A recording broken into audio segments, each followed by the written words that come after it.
Blackhead prevention works best when it is steady, gentle, and realistic, because blackheads usually do not appear because of one dramatic mistake, but because of a slow buildup of oil, dead skin cells, leftover product, sweat, and everyday friction in the opening of the pore over time. So the smartest goal is not to punish the skin, but to keep the pore environment calmer, cleaner, and less congested without creating extra irritation. A simple routine is often more effective than an exciting one. Cleanse the face in the morning and again at night with a mild cleanser and lukewarm water, because very hot water can strip the skin barrier and leave the face feeling tight, dry, and more reactive. Use your fingertips rather than rough scrubs, stiff cleansing brushes, abrasive cloths, or anything that turns washing into a sanding project. If you sweat after exercise, yard work, housework, hot weather, or a long day under sunscreen and makeup, it helps to rinse or cleanse the skin as soon as practical, because sweat mixed with oil and residue can sit on the surface and make the skin feel heavier and more congested. Avoid squeezing, scraping, pinching, or trying to force blackheads out at home, because that often causes more redness, swelling, irritation, lingering dark marks, and regret than the original blackheads ever caused. Choose non-comedogenic products whenever possible, including moisturizer, sunscreen, makeup, and hair products, especially if your hair touches your forehead, temples, or cheeks. A lightweight moisturizer can help because skin that becomes too dry often becomes irritated, and irritated skin tends to make people impatient, and impatient people are usually the ones standing too close to a bathroom mirror, making decisions they would not defend the next morning. If you use over-the-counter acne care, it is usually smarter to begin slowly with one well-chosen active ingredient rather than stacking several strong treatments at once. Salicylic acid may help keep pores clearer, and adapalene may help reduce clogged pores over time. But patience matters more than panic. Improvement usually comes from steady use over time, not from one dramatic weekend of treating your face like a chemistry project. Remove makeup before bed. Change pillowcases regularly. Clean objects that touch the face often, like foam screens, eyeglass frames, hat bands, and helmet straps. Try not to rest your face in your hands for long stretches while reading, thinking, worrying, driving, or politely listening to a story that should have ended 10 minutes ago. Stress management matters too, not because stress alone causes every blackhead, but because stress often leads to poor sleep, rushed cleansing, more face touching, more picking, skipped routines, and the kind of late-night mirror behavior that always feels strangely productive until daylight arrives with a very different opinion. Diet does not need to become a courtroom drama, but hydration, regular meals, moderation, and decent sleep support better daily habits overall. If blackheads are stubborn, widespread, mixed with inflamed acne, or simply not responding to a sensible routine, professional advice may save time and frustration. Prevention is rarely glamorous. It usually looks like repeating calm habits, reducing friction, and remembering that skin often rewards patience more than force, and that the principle that not every small problem needs to be attacked with panic, would have saved Theodore Milton Granger of Whispering Oaks Senior Community in Mesa, Arizona, a tremendous amount of embarrassment if anyone had explained it to him before the Wednesday afternoon. He accidentally became the emergency bingo caller and launched what is still remembered with great affection and absolutely no accuracy as the Great G52 incident. Theodore, known to everyone as Ted, was 76 years old, retired from 40 years of managing a family-owned hardware store, and so deeply committed to order that he once alphabetized the spice rack during a thunderstorm because, in his words, there's no reason weather should affect cumin. He lived with his wife, Jean, in a cream-colored stucco cottage with 2 potted geraniums, a wind chime that sounded like hesitant church bells, and a garage where every screwdriver hung in a labeled place as if awaiting military inspection. Jean was 73, a retired dental receptionist with warm eyes, steady hands, and the specific kind of patience that develops only after 50 years of marriage to a man who believed extension cords should never, under any circumstances, be stored emotionally. Whispering Oaks was the kind of retirement community where people liked each other enough to keep showing up for events and gossiped just enough to keep those events interesting. There was pool aerobics, card night, chair yoga, sing-alongs, community potlucks, and every Wednesday at 2 o'clock, the social hall hosted bingo, which, according to most of the residents, was less a game and more a constitutional right. The regular caller was a cheerful widow named Darlene Moffat, who wore cat-eye glasses, floral blouses, and enough rings to sound like a wind-powered jewelry store when she shuffled the balls in the bingo cage. Darlene had a perfect caller's voice, big and bright and pleasantly dramatic, and she treated bingo like a radio show from 1958. B11, she would sing. Legs 11, folks, don't let it sneak past you. She had catchphrases, comic pauses, and a reliable gift for pretending the game was both friendly and a matter of national urgency. Ted did not play bingo often because he claimed there was too much luck and not enough system, though he accompanied Jean most weeks because she enjoyed the company and because after retirement, a husband eventually learns that showing up beside his wife in a folding chair is one of the purest forms of loyalty. Ted would usually sit near the coffee table in the back, drink weak decaf, and observe the room with the interested suspicion of a man who could not help noticing inefficiency even while surrounded by daubers and complimentary cookies.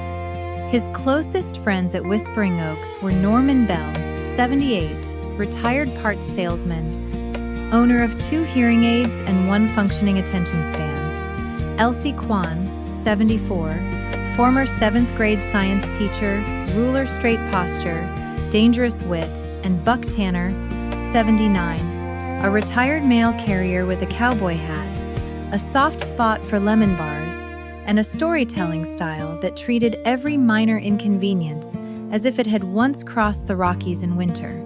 On the Wednesday it all happened, Ted and Jean arrived 10 minutes early because Jean liked aisle seats and Ted liked parking before the lot got sloppy. The hall was already lively. Residents shuffled in with bingo cards, good luck charms, seat cushions, and opinions. Mrs. Petunia Jacobs brought her lucky pink visor. Walt Durning had his own dauber case like a traveling salesman of felt-tip destiny. Mabel Ruiz, who took bingo with the seriousness of a woman reviewing evidence, had 3 cards spread out before the opening announcement and was muttering about last week's suspicious B column. Jean settled beside her friends. Ted took his usual seat near the coffee urn, nodded to Buck, and said, "Looks crowded." Buck grinned. Big jackpot. People get religion around $60 payouts. Then, at exactly 1:57 p.m., Darlene Moffat entered through the side door, looking pale, flustered, and one sneeze away from collapse. She held a tissue in one hand and a cardigan in the other.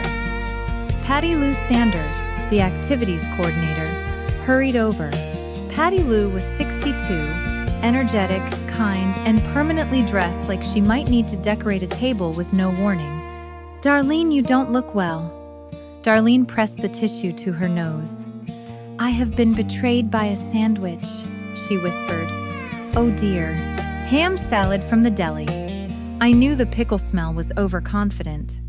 Patty Lou looked at the clock, then at the filling hall, then back at Darlene, who was already backing toward the exit with the unmistakable speed of a woman who knew the next 10 minutes needed privacy and moral forgiveness. "I can't call today," Darlene said. I cannot even trust my own future at the moment." Then she was gone, leaving Patty Lou in the doorway with one hand half raised toward the disappearing cardigan of destiny. The room buzzed. The bingo cage sat ready. The crowd was full. The jackpot was posted. And most importantly, several dozen retirees had arranged their entire emotional afternoon around numbers being called in an orderly sequence. Patty Lou looked across the room in rising alarm. "I need a caller," she said. No one volunteered. This was because everyone who understood bingo well enough to call it also knew it was dangerous to interfere with the rituals of senior gamblers before 2 p.m. Patty Lou asked again. Heads lowered. Coffee cups suddenly became fascinating. Ted took a step backward, which would later prove both useless and symbolic. Jean looked at him once, the way a woman looks at a husband when she sees a future problem standing directly behind his ears. Patty Lou spotted him immediately. "Ted, you're organized. You can do it." Ted raised both hands. "No." "Why no?" "Because I do not play." "You know the alphabet." "That is not the same skill," Buck whispered. "This is already the best Wednesday in months." Patty Lou moved closer. "It's simple. Turn the cage, call the letter and number, keep the pace moving." Ted looked at the seated audience, then at Jean, who was trying very hard not to smile. "I am not a performance person," Elsie murmured from 2 chairs away. "That has not stopped anyone else here." Patty Lou clasped her hands. "Please, just today. Darlene has fallen in battle." The room laughed. Ted realized he was trapped by the oldest force in American retirement communities. The public request made in front of enough witnesses to make refusal look like a personality flaw. He sighed the sigh of a man who knew history had chosen the wrong volunteer. "All right, but I'm not doing catchphrases." Patty Lou lit up like a porch lamp. "Perfect. Everybody, Ted is our guest caller today." The room applauded, and Ted understood at once that applause is sometimes just society's way of making escape less graceful. Jean leaned toward him as he passed. "Try not to start any policies. I am only turning a cage. That's what worries me." At first, things went reasonably well. Ted stood behind the folding table with the bingo cage, straightened the microphone, and called the opening number in a voice more suited to inventory than entertainment. "B9. Silence. Then Norman from the 3rd row cupped a hand behind his ear and shouted, "Speak up, or we're playing by telepathy." Ted adjusted the microphone. "B9, he said louder. A few daubers hit paper. "Better," said Mabel, not as praise, but as documented observation. Ted continued, "I-22, G40, 6063. His pace was brisk, perhaps too brisk, because he believed efficiency was kindness. Unfortunately, bingo players do not experience efficiency as kindness. They experience it as pressure. "Slow down," cried Petunia. "I just got to my os." "That's because you organize like a raccoon," Mabel snapped, still looking at her card. Buck laughed so hard his hat tipped back. Ted slowed, then too much. "This is a funeral pace," grumbled Walt. "Pick one speed and honor it," said Elsie. Ted felt sweat form at his temples. "You people are impossible." Jean, without looking up from her cards, said sweetly, "And yet here you are." The first round ended with a clean bingo from Mrs. Laverne Holt, who announced it with the force of a submarine alarm. Ted verified the card, passed the coupon, and exhaled. "See? Fine," he muttered. Patty Lou, carrying a tray of fresh coffee to the back table, whispered, "You're doing great." This was premature. Disaster arrived in the 2nd round. The trouble began when Ted, finding the calls monotonous and the crowd restless, made the understandable but fatal decision to help by organizing the pacing and commentary. "Number 34, he said. Middle range number. Good strategic potential. The hall went still. Then Elsie slowly raised one eyebrow. Strategic potential? Buck slapped his knee. He's turning bingo into weather radar. Ted, misreading the response as mild engagement, continued. B12. Early development in the left column. Laughter rolled through the hall. Even Jean covered her mouth. "What is he doing?" whispered Petunia. "Classifying," said Norman. "He can't help it. I've seen his garage." But Ted did not stop. "Oh, 71.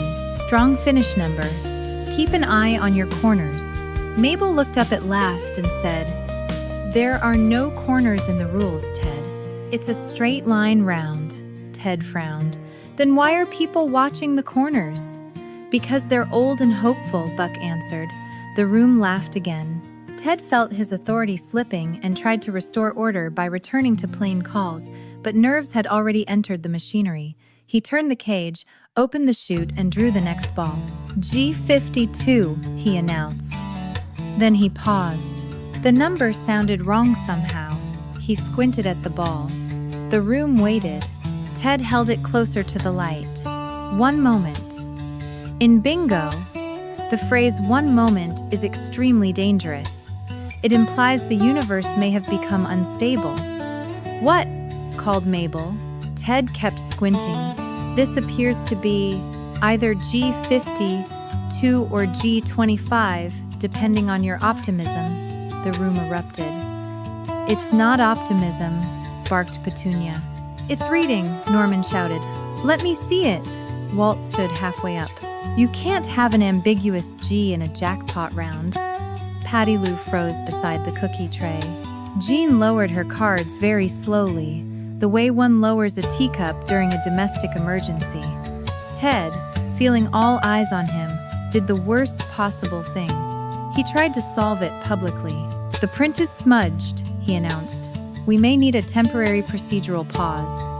No phrase in the English language has ever improved a bingo room less. Suddenly, everyone had an opinion. "There are no procedural pauses in bingo," cried Laverne. "Call a redraw," shouted Buck, delighted beyond measure. "Check the official sheet," said Mabel. "There is no official sheet," Patty Lou admitted weakly. "Why is there no official sheet?" demanded three people at once. Walt pointed at the cage, as if accusing it of corruption. Petunia clutched her lucky visor. Norman kept shouting, "Hold it closer!" even though nobody wanted him in charge of visual confirmation. Ted looked at Jean with the helpless eyes of a man who had wandered onto a stage and discovered the audience was armed with daubers.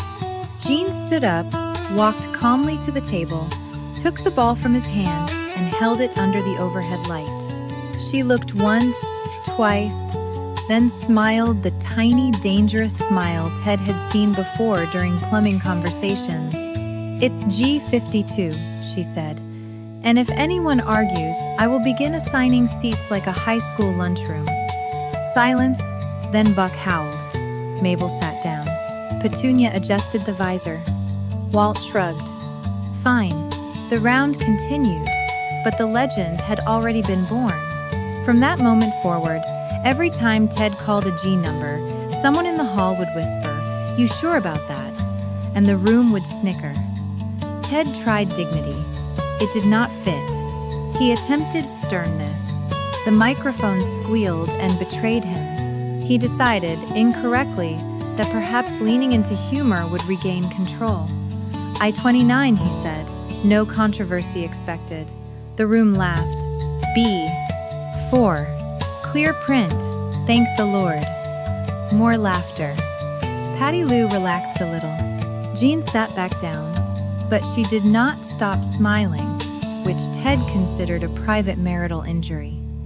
Then came the third round, the blackout card, a longer game that made people both hopeful and unstable. By then the room was warm, the coffee had kicked in, and Ted had acquired a strange accidental rhythm. He was not Darlene, but he had become something else, a hardware store philosopher of numbers. "Oh, 66, he called. "That one arrives late but strong." "What does that mean?" asked Petunia. "It means nothing," said Elsie. "But apparently we live here now," Ted called on. People daubed, chairs squeaked. Buck kept a running side commentary that Norman misheard and laughed at 10 seconds late. Everything might still have ended with ordinary dignity, if not for the scooter. At Whispering Oaks, there lived a resident named Mr. Floyd Carmichael, age 82, who used a bright red mobility scooter and took every corner like a man pursued by creditors. Floyd had gone out to the pharmacy earlier and returned just as the blackout round was reaching fever pitch. He entered the hall through the side door, saw the crowd, and tried to slip behind the back row quietly, which was a goal his scooter did not support. The battery on that machine whined like a determined mosquito. Ted, mid-call with N41, glanced up for 1 second as Floyd turned too sharply near the refreshment table.